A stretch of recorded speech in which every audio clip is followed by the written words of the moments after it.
It is the night before Halloween, 1938. Millions of people across the country are tuning into CBS, expecting to hear a weekly music program. A bulletin is handed me.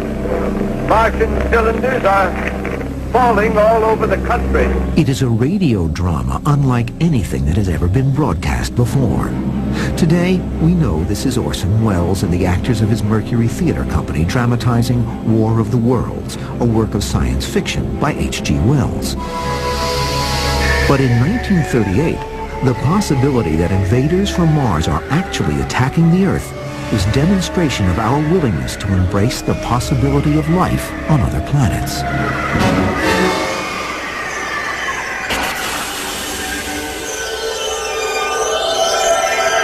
It is a desire that resonates deep in the human psyche. Because for as long as humankind has looked at the night sky, we have wondered, is anyone out there? The earthly landscape may have changed dramatically since the dawn of man, but one thing has never changed.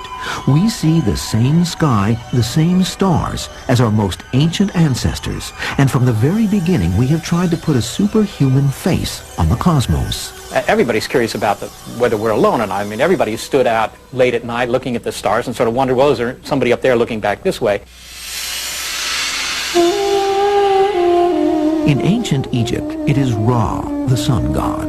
The ancient Greeks populate the sky with hundreds of gods and goddesses whom they describe in their literature as beings beyond Earth, and they give the constellations names and human forms. Sagittarius, the archer, Orion, the hunter, Hercules, the hero. Then there is that enormous white ball in the sky which seems to be exerting a powerful force on Earth. It affects the tides, crop planting, and even our emotions. This, too, we anthropomorphize. It is the man in the moon. And there are indications that as early as 2,000 years ago, we are trying to communicate with them. High atop the Peruvian plains are enormous pictographs some more than 2 miles across that can only be seen from the air. And yet the Nazca lines, as they are called, are created by an ancient people for whom the possibility of human flight does not exist even as an idea. Could this be Earth's first greeting card to extraterrestrials? Then, in the 16th century, the invention of the telescope changes everything. And nothing. Fact is merging with myth and superstition, but the infant science of astronomy only deepens the belief that we are not alone. And leading the charge is Polish astronomer Nicholas Copernicus. Copernicus, way back in the 16th century, is the one who put the sun in the center instead of the Earth. So instead of having the geocentric worldview, you have the heliocentric worldview. What that means in terms of the extraterrestrial life concept is that the Earth now becomes just another planet, and the planets potentially become Earths. And so the question is, how much are those other planets like the Earth? The question is answered first in literature and painting. These are the earliest works of what will one day be called science fiction. And as the dreamers interpret the cosmos through their art, scientists are searching the skies with bigger lenses and better calculations. By 1850, we have found 5 planets, observed sunspots, and found a moon orbiting Mars. Then, in 1877, Italian astronomer Giovanni Schiaparelli peers through his looking glass and observes something that will astonish and inspire the world. Then he claimed there were these straight lines lacing the surface of Mars, which he called canali, which was translated into English as canals, not a perfect translation. But in any case, stimulated a lot of thought that there might not only be cosmic company, but it might be very nearby, just 35 million miles away on the red planet. But even the mere possibility is enough to spark the imaginations of scientists and dreamers around the world. In 1865, Frenchman Jules Verne publishes From the Earth to the Moon, foreshadowing what will become a reality a century later. Verne's early space travelers are shot into space from a large cannon on the Florida coast. And at the turn of the 20th century, H.G. Wells writes his novel, First Men in the Moon, about early astronauts who meet up with a sophisticated race of insect-like creatures. In 1902, French director Georges Méliès inaugurates the genre of science fiction movie making with a 16-minute film, Le Voyage de la Lune. His space creatures are approximately humanoid with chicken-like heads and lobster-like claws. And while writers and movie directors are imagining life on other planets, an astronomer in the United States thinks he is close to proving it. His name is Percival Lowell. A lot of astronomers doubted his findings because he wasn't trained in astronomy at a university. He was trained in mathematics. I think what he probably thought was, you haven't seen what I've seen. I have the evidence. Come and look through my telescope. Percival Lowell had been fascinated with astronomy since boyhood, but it was never more than a hobby. By 1893, he is a wealthy entrepreneur in Boston, Massachusetts. Then, Lowell reads an article about Schiaparelli's so-called Martian canals, and his life changes forever. He puts his business interests on hold to devote himself full-time to astronomy. He begins to study the red planet, and then in 1895, Lowell publishes his earliest findings in Mars, a book that becomes very popular. Certainly, we see hints of the existence of beings who are in advance of us, not behind us, in the journey of life. Startling as the outcome of these observations may appear at first, in truth, there's nothing startling about it. In 1896, Lowell builds his own observatory in the highest, darkest place he can drag a 26-inch telescope, Flagstaff, Arizona. While cowboys are riding the range in the Wild West, Percival Lowell is looking for life on Mars. When we continue, what Percival Lowell finds on Mars will inspire others to try and make contact. And in at least one case, it seems they may have. In the late 19th century, mogul-turned astronomer Percival Lowell is nationally known because of his startling revelations that he has observed artificial structures on the planet Mars. Not everybody can see these delicate features at first sight, and to perceive their more minute details takes a trained as well as an acute eye. These are the Martian canals. Lowell speculates that the canals were built by Martians to carry water from the melting polar ice caps to the Martian equator. The theory of the canals being made by intelligent beings was not accepted by most of the scientific community, and for many years he was in fact ridiculed. So Lowell spends thousands of hours in his observatory painstakingly drawing sketches of what he sees in his telescope. He transfers those sketches onto maps and then Martian globes. There are several things in the archives. There are all of his working papers and all of his manuscripts. The maps, the globes, those kinds of things that we have, they're a true treasure, as this observatory is a treasure, and I think we have to treat it as that. And it is during the Lowell era that other scientists are inspired to take alien hunting in a whole new direction. If we can see them, the scientists muse, maybe they can see us. At the turn of the 19th century, mathematician Carl Friedrich Gauss proposes planting broad bands of wheat in the Siberian forest to form a vast right-angled triangle as an unmistakable sign of earthly intelligence that could be seen from space. Austrian astronomer Joseph von Lüttrow suggests a scheme to dig a series of mile-long canals in the Sahara Desert and then set them on fire to signal to our Martian cousins. In France, scientist Charles Cros urges his government to build a gigantic mirror to reflect sunlight towards Mars. But the biggest ideas are still coming out of America. The recent discovery of radio waves in 1887 was transforming all branches of science.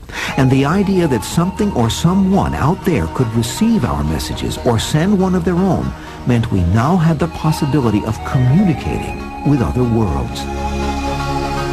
This was the dream of Nikola Tesla, a Serbian-born American physicist and engineer. Tesla was doing experiments out in Colorado Springs around 1899, and it was in the course of those experiments that he believed that he had actually detected a signal. He didn't publish anything on this until 1901 because he realized it would be very controversial, but he did publish a little article in 1901 called Talking with the Planets, and he predicted in there that this would be one of the major themes of the 20th century. In 1901, Tesla writes, "The disturbances I'd observed might be due to an intelligent control. The feeling is constantly growing on me that I had been the first to hear the greeting of one planet to another." Tesla's announcement is widely reported, but in academic circles, the idea of radio communication with outer space is greeted with almost unanimous skepticism, even ridicule. It would be another 2 decades before the idea of interplanetary communication is revived by another radio pioneer, Guglielmo Marconi. Marconi, as early as 1919, believed that he had made a detection, again by radio, from Mars, and this was played out in the pages of the New York Times during 1919 and the early 1920s. We have not the slightest proof of their origin. They are sounds. They may be signals. We do not know. Marconi himself eventually lost interest in that, and it sort of remained a mystery what these dots and dashes were that were received by Marconi.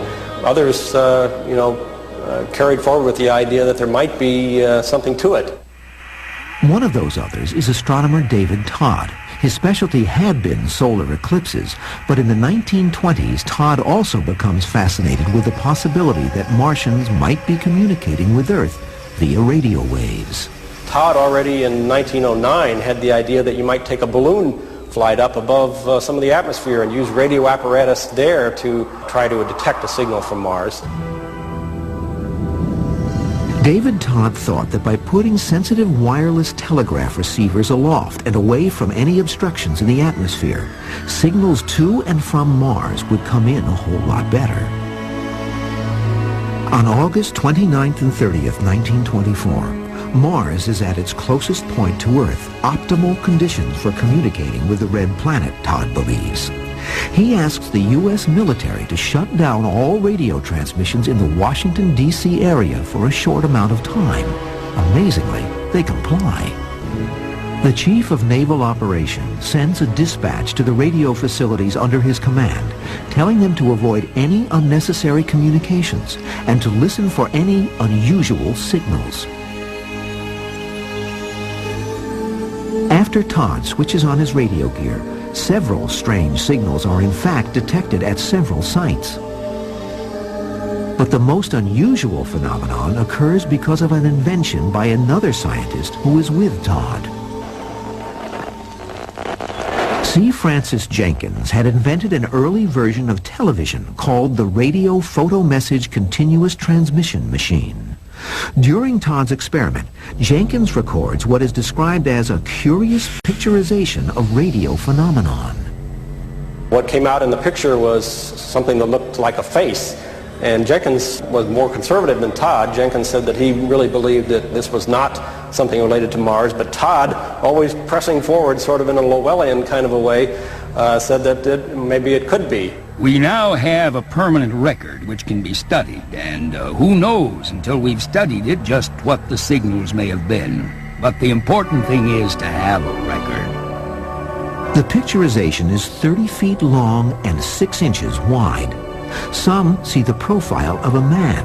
Others the possibility that this is a Martian code that the aliens are hoping we Earthlings can decipher. Half the film is turned over for analysis to William Friedman, the U.S. Army's chief of cryptography, who was world-renowned for cracking a number of German codes during World War I.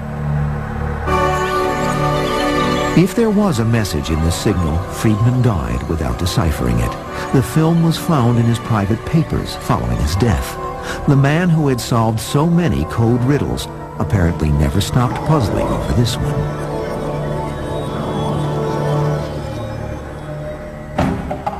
When we continue, some Americans start to believe that Martians aren't going to wait around for us to figure out their messages. It's time to invade. If we were on the verge of building rockets that could go into space, maybe the aliens were able to build rockets that had come here. In the 1930s and 40s, scientists were discovering strange new worlds all the time, holding out the possibility that one of them might be inhabited. And it was Hollywood's job to show us what they would look like when they got here.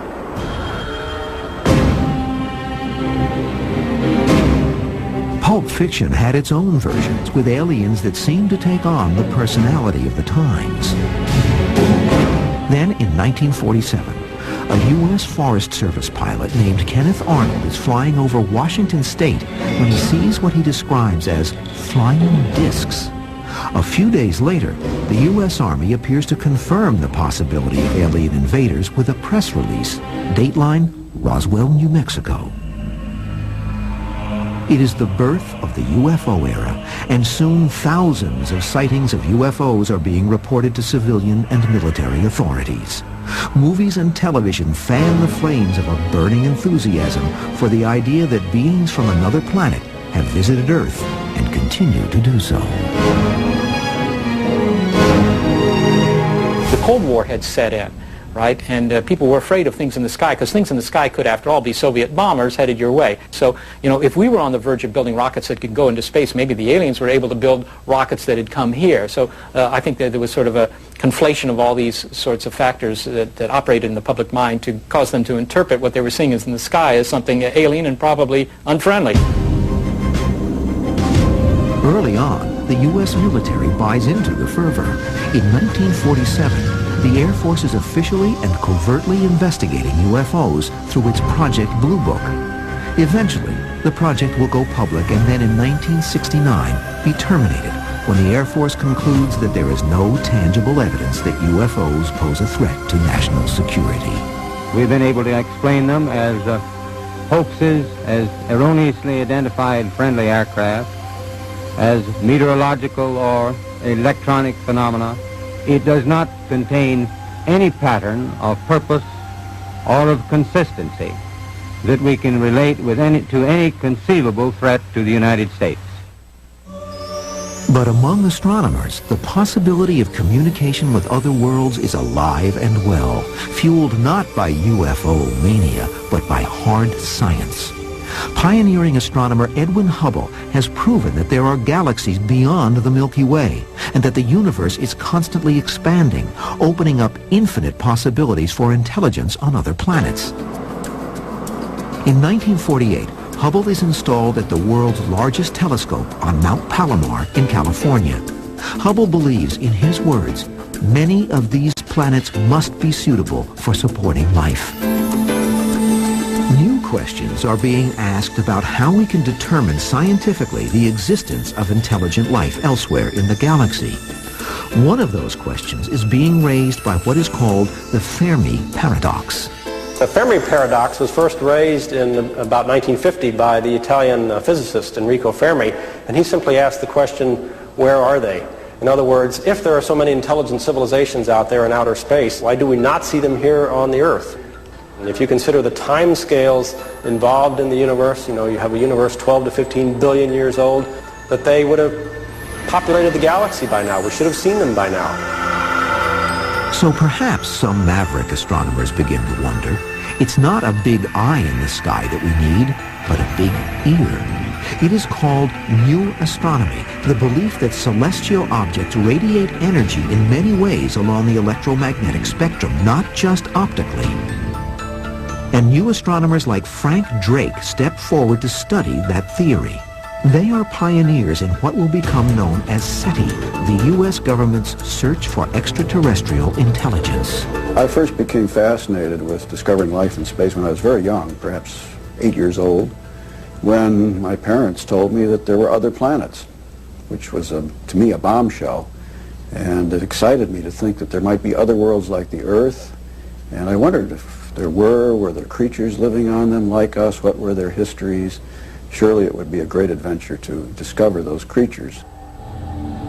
In 1960, with a PhD from Harvard, Drake accepts a staff position at the National Radio Astronomy Observatory in Green Bank, West Virginia. I am sure we're not alone. Of course, that's a very daring statement. People will say, well, how can you say that? Well, I can say it because first there are 400 billion stars in our galaxy. A substantial fraction are like our sun. The circumstances that brought all that about were very normal circumstances. So what happened here must have happened other places. And if even then you're dubious, well, there are another 100 billion galaxies. So there is no doubt there is life elsewhere in the universe, including intelligent life. Drake sets out to test that theory during his work at Green Bank. He and others begin using the 85-foot radio telescope to listen for signals at 1420 megahertz, what's called a marker frequency or a meeting place of the hydrogen atom. Drake gives his project an unusual name. It occurred to me that Ozma was a good name because the place we were trying to find was a land far away, very difficult to reach, and populated by strange and exotic beings. In the spring of 1960, the Ozma receivers are switched on. Amazingly, Drake's team gets immediate results. It was the first day of Ozma, when we, in fact, having observed for many hours our first target star, Toseti, turned the telescope to Epsilon Eridani, the second target star. Almost immediately we heard something we'd never heard before in years and years of radio astronomy, which was a signal which sounded like choo, choo, choo, choo, choo, choo, choo. And it was the type of signal that some people predicted we'd get from another world. My first thought was, is it this easy? All you do is go to the first star and turn it on. There it is. It was really amazing. We didn't quite know what to do. The telescope is moved away from the star and then refocused on it, but the signal can't be located again. A similar signal is found several weeks later, then ruled out as radio interference from another transmitter on Earth. But Ozma prompts serious attention, and in 1961 the National Academy of Sciences hosts a conference at Green Bank to assess the possibility of communicating with other worlds. It is then that Frank Drake unveils an equation that will forever put alien hunting into the scientific mainstream. To this day, it tells us what we need to know if we're to predict the number of civilizations in space.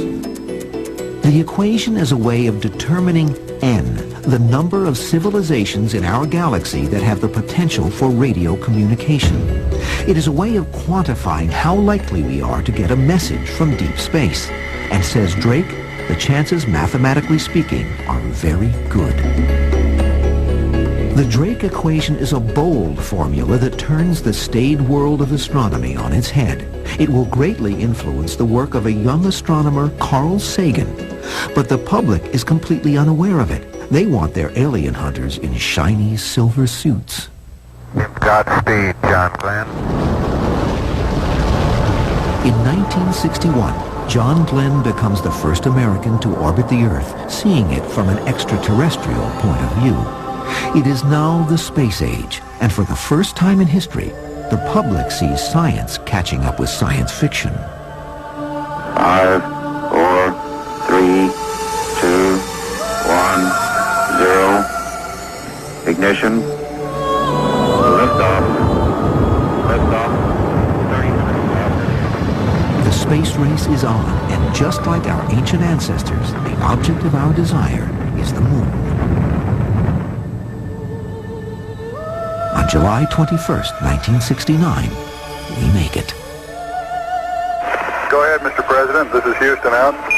Because of what you have done, the heavens have become a part of man's world. But Neil Armstrong, Buzz Aldrin, and Michael Collins aren't alone up there. The alien hunters have launched a number of unmanned probes into space. They are sent to take pictures and gather data, but some of them also contain a special message intended for E.T., a message not far removed from those Peruvian drawings created so long ago. It is now okay to talk about intelligent life elsewhere, whereas a decade or two ago it wasn't okay. It was considered too speculative to be worth any investment of time. We may never know if Sagan's message has found an intergalactic recipient. When we continue, in 1974, a cosmic greeting card of another kind comes out, and And this one gets a response. Scientists can only say, wow. The year is 1974. Fringe UFO researchers announce that they have evidence that the Air Force is holding 12 alien bodies at Wright-Patterson Air Force Base in Dayton, Ohio. It sets off a debate that will continue for many years to come. Science fiction images of alien life created in the 50s are reinforced in TV shows and movies. And the sale of sci-fi books keeps pace with classic literature. And unbeknownst to nearly everyone, a real scientist, Frank Drake, is sitting in his new observatory in Puerto Rico trying to make contact. In 1974, we sent a 3-minute message from the Arecibo Observatory. It consisted of 1,679 characters. It's a kind of cosmic music that will one day become part of pop culture, influencing the movie classic Close Encounters of the Third Kind. But in 1974, it's cutting edge. And what it does, when properly decoded, is create a picture which starts with a number system that then shows the chemistry of the DNA molecule, the basic molecule of life on Earth. There's a crude sketch of a human being to show what we look like. We're a primate, that's about all you can tell. And then below that, there's a sketch of a telescope focusing rays to a point with its size given. And it's the size of the telescope which sent the message, the Arecibo telescope, which not only tells what telescope sent the message, but gives a measure of how advanced our technology is, because it is our largest telescope. 3 years after the message is sent into space, there is a response. At the Ohio State University Radio Observatory, Jerry Eman is at the controls of a radio receiver called the Big Ear, one of the listening devices in the government's SETI network. I had the task to look at the computer printouts to see if there was anything interesting. Anything 4 or above was definitely unusual. Well, this was the equivalent of 30, and so it was so strong, 5 to 6 times stronger than I had seen any signal in the past, that I was astonished and immediately wrote the word "wow!" exclamation point in the margin of the computer printout. Within a series of random numbers, the computer had kicked out a strange series of letters. What did 6EQUJ5 mean? It was probably interference of one sort or another, but it was, you know, the kind of interference that mimics a real signal. I mean, nobody knows what it was. I mean, you have to admit that. But seeing a signal once is not good enough. It'd be like my neighbor seeing a ghost in his attic once, and every time we went back to his attic, it was never a ghost again. Well, unfortunately, that just doesn't prove the existence of ghosts. SETI keeps looking, and through the 1980s, scientists are on a roll.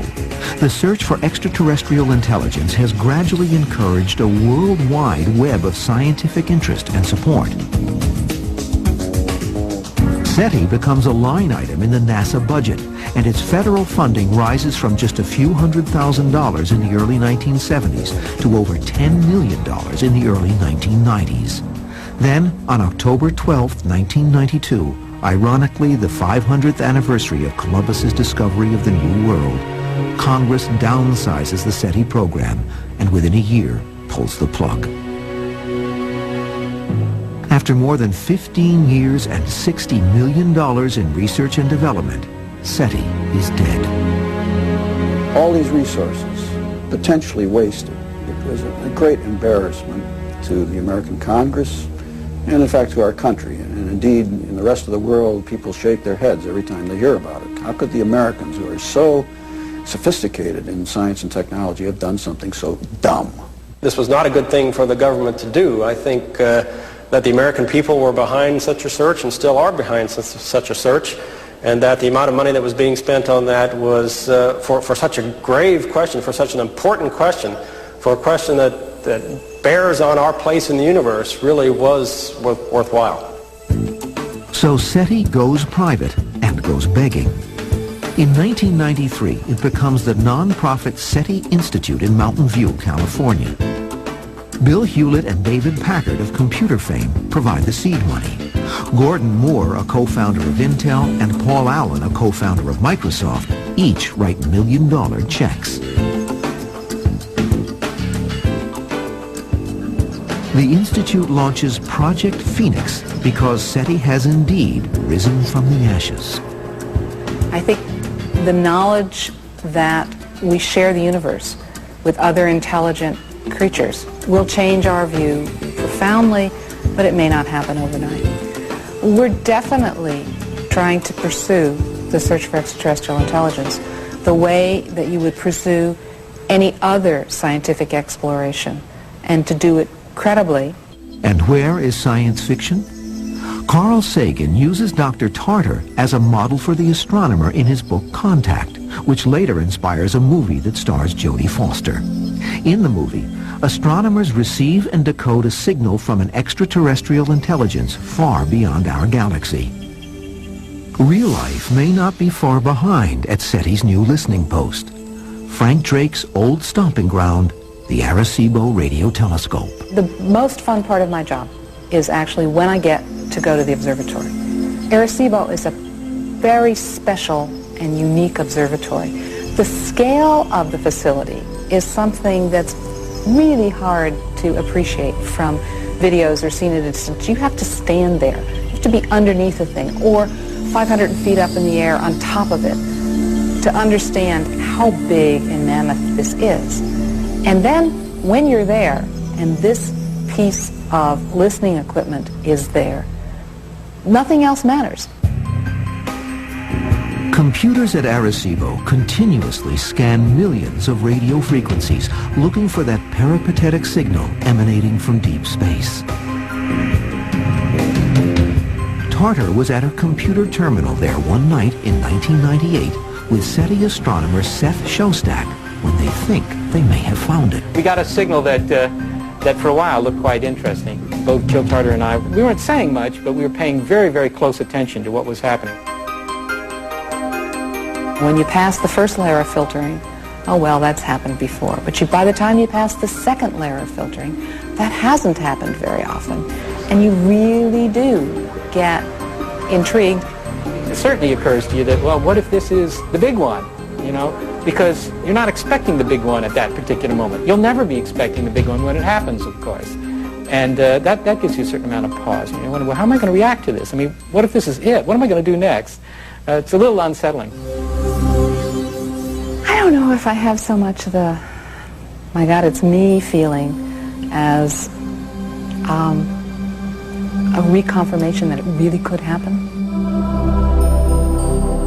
Unfortunately, in each case, it's turned out to be something particularly complex about our own technology that's fooled us. But no one's giving up yet. SETI has optimistically established a series of protocols if ET ever phones home. One is make really sure that the signal you've detected is extraterrestrial. That's point one. So it calls for confirmation, very careful confirmation. And point two is you release it immediately to the whole world. In fact, the information about the existence of an extraterrestrial technology is really quite properly the property of all humankind, that we don't intend to keep it secret.